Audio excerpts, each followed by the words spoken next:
Zafar, nima qilyapsan?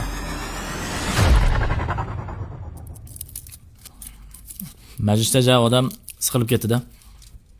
Nima yeyapsan? Olsangchi.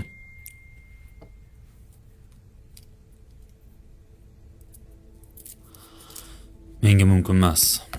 Menga qara, anchadan beri seni kuzatyapman-da. Oldingidek shirinlik yemayapsam, nima, saxarbari bo'lib qoldingmi? Yo'q, gap boshqa yoqda.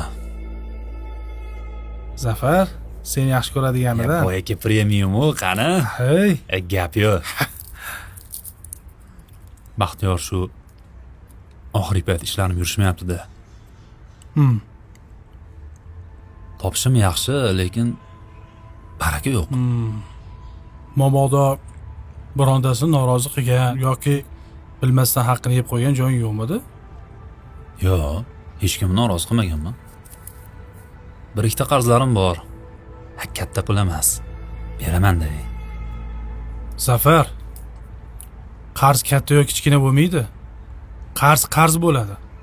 Ota-bobolarimizni qarzi bor odam go'sht, asal yoki mamlaqa shirinliklar yemasin. Uning o'rniga qarzini to'lasin degan gapini eshitmaganmisan? Qarzlarim to'lamaguncha yemaganim bo'lsin.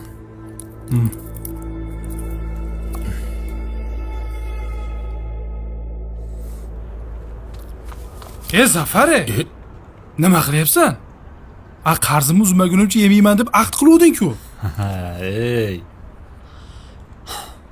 Sen mana buni ko'rgan. Nima bu? Qarzlarim ro'yxati. Bittagina fursat do'konidan qarzim bor desam, ko'p joydan qarz ekanman. Xo'sh, Hammasini ro'yxat qilib, qarzlarimni egalariga bitta qaytarib, hamma haqdorlarni rozi qilib, kechiktirganim uchun ham uzrimni so'rab chiqdim. Bugun oyligimni oldim-u, fursat do'koniga bordim.